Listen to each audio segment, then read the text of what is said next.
Hello friends, कैसे हैं आप लोग। आपका स्वागत है मेरे नए वीडियो में। मेरे चैनल का नाम है जनरल अफेयर्स। आइए आज के वीडियो की तरफ बढ़ते हैं, लेकिन उससे पहले मैं आपको बता दूं, अगर आप किसी भी कम्पिटिटिव एग्जाम की तैयारी कर रहे हैं या आपको जनरल साइंस जीके में इंटरेस्ट है तो आप मेरे वीडियोस को देख सकते हैं, आपको बहुत फायदा होगा। आज का हमारा टॉपिक है कि रिसेंटली आपने सुना होगा कि इंडिया ने अपने नई आईटी रूल्स निकाले हैं और इस पे बहुत ही ज्यादा व्हाट्सएप और ट्विटर में रो हो गई है। और उन्होंने इसी केस के चलते इंडियन गवर्नमेंट को सू भी कर दिया है, केस कर दिया है दिल्ली हाई कोर्ट में। इसी के बारे में आज हम जानेंगे कि ये क्या केस है और ये पूरा क्या मामला है और इसके हमें क्या क्या इन्फॉर्मेशन मिल सकती है। आगे बढ़ने से पहले मैं आपसे एक सिंपल क्वेश्चन पूछना चाहूंगा कि हमारे जो current minister of information technology हैं उनका नाम क्या है। आप उनका नाम मुझे कमेंट सेक्शन में कमेंट करके बताइए। मैं इसका आंसर आपको वीडियो के एंड में जरूर दूंगा।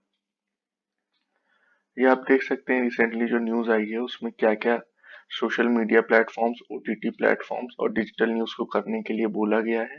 ये आप पॉज करके पढ़ सकते हैं। मैं इसको आगे विस्तार में आपको वीडियो में पूरी तरह से बताऊंगा। चलिए आगे बढ़ते हैं। फेसबुक और गूगल ने, ऐसे कि आपको पता होगा कि इंडिया के न्यू आईटी रूल्स को मान लिया है, लेकिन जो फेसबुक की सब्सिडरी है व्हाट्सएप, उसने इन्हें मानने से इनकार कर दिया है। उसके अनुसार उनका ये कहना है कि ये प्राइवेसी को इन्फ्रिंज करती है और ये बहुत ही गलत है और राइट टू प्राइवेसी का उल्लंघन है। ये उनका कहना है। इसी के अकॉर्डिंग जो सिग्निफिकेंट इंटरमीडियरीज हैं जो रिक्वायर्ड हैं इन सब में, उन्हें कई चीजें करने को बोली गई हैं। इनमें से कुछ मेजर चीजें हैं। एक ऑफिसर को तैनात करना जो कि इन सब के लिए ग्रीवेंस ऑफिसर होगा। और इन्हीं सब कुछ चीजों के बारे में आपको आगे पोस्ट में जरूर बताऊंगा। ये गवर्नमेंट क्या चाहती है मैं आपको बताता हूँ कि वो चाहती है कि एक लोकल ऑफिसर अपॉइंट हो जो कंप्लायंस, लाइसेंस और ग्रीवियंस हैंडलिंग करे। जैसे कि आपको पता होगा कि कंपनीज बहुत ही बड़ी कंपनीज और ज्यादातर कंपनीज सेट हैं फॉरेन कंट्रीज में। उनका यहाँ पे सिर्फ एक ऑफिस है और अगर उनमें कोई ऐसा मतभेद हो जाता है या ऐसी कोई दिक्कत आ जाती है तो वहां पे कोई भी ऐसा ऑफिसर नहीं है जिसको आप कांटेक्ट कर सकें एक गवर्नमेंट लेवल पे। इसी के मद्देनजर गवर्नमेंट ऑफ इंडिया चाहती है कि एक ऐसा ऑफिसर अपॉइंट हो जो हर एक सेक्शन पे, हर एक उस पे एक चीज हैंडल करे और उससे वो कंप्लायंस हो, लाइसेंस और ग्रीवियंस मांगा जा सके।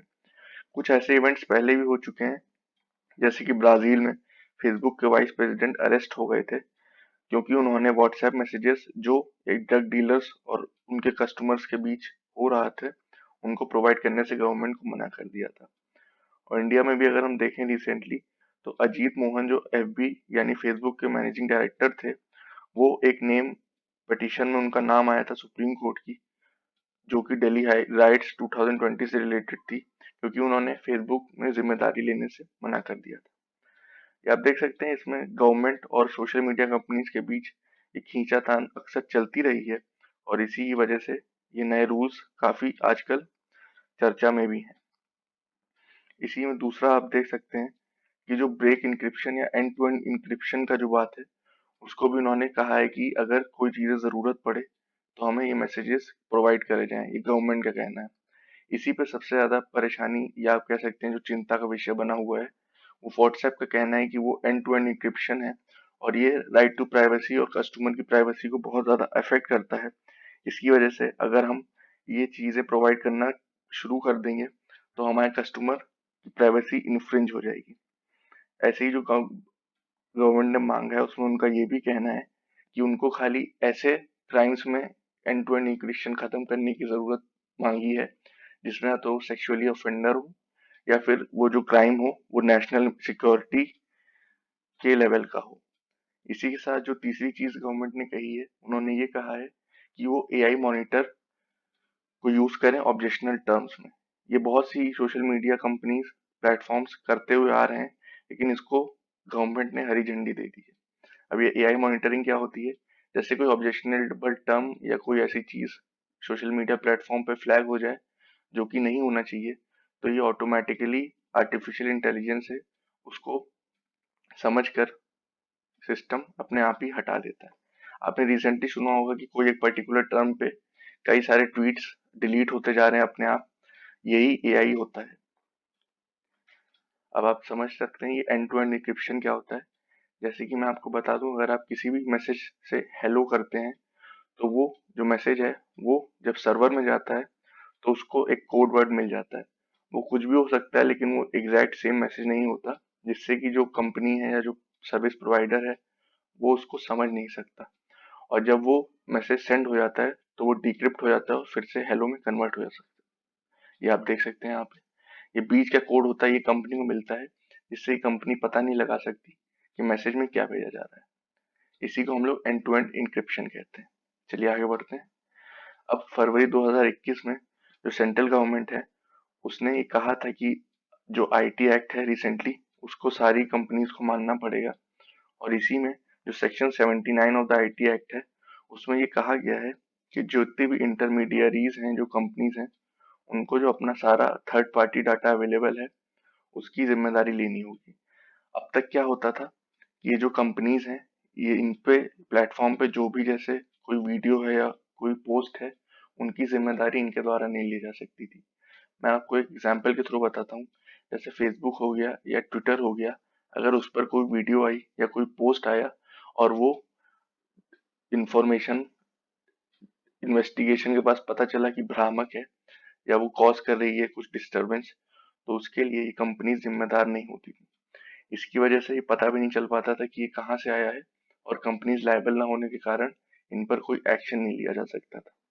इसी को चेंज करते हुए जो रिसेंटली 2021 में आईटी रूल्स आए, उसमें इन सब कंपनीज को लायबल ठहराने के लिए जो मैंने आपको 3 जो कंडीशन गवर्नमेंट ने बताई वो रखी गई है। अभी जो IT intermediate guidelines and digital media ethics code rule 2021 है, ये इसका पूरा नाम है बिल का। और इसी में बताया गया है कि अगर वो लोग कंप्लाई नहीं करेंगे तो उन पर जो प्रोटेक्शन है वो भी हटा लिया जाएगा, और उनको जो उनके पोस्ट हैं, जो वीडियोस हैं, उनके प्लेटफॉर्म पर फ्लैग होंगे, उनको वायलेशन मानते हुए उन कंपनीज को लायबल माना जाएगा। ये आप पढ़ सकते हैं, इसमें जो लिखा हुआ है मैंने आपको बता दिया आसान शब्दों में। लेकिन अगर वो कंप्लाई कर लेते हैं तो उनको प्रोटेक्शन भी प्रोवाइड करेगी गवर्नमेंट इन्हीं रूल्स के सेक्शन 79 के तहत। अब जो इंटरमीडिएट्स हैं वो अगर कंप्लाई ना करें तो मैंने आपको पहले ही बताया, जैसे अगर वो कंप्लाई नहीं करते हैं तो रूल 7 के अंदर उनको प्रोटेक्शन नहीं दी जाएगी, और उनको ये माना जाएगा कि अगर उन्होंने कोई भी पोस्ट जैसे फेसबुक या ट्विटर या और भी कोई सोशल मीडिया प्लेटफॉर्म पर किया है जो थर्ड पार्टी का पोस्ट है, उसकी जिम्मेदारी उन्हीं की होगी अगर वो अनलॉफुल कंटेंट माना जाता है उन प्लेटफॉर्म पे। अगर वो लोग मान लेते हैं तो अंडर सेक्शन 17 में मैंने आपको बताया कि उन्हें सिग्निफिकेंट लायबिलिटी का सामना करना पड़ेगा। अब इंफॉर्मेशन ब्रॉडकास्टिंग मिनिस्ट्री ने उनसे एक कंप्लायंस रिपोर्ट मांगी है, और इन कंप्लायंस रिपोर्ट से ये मतलब है कि वो जानना चाहते हैं कि वो इन रूल्स के साथ हैं या नहीं है।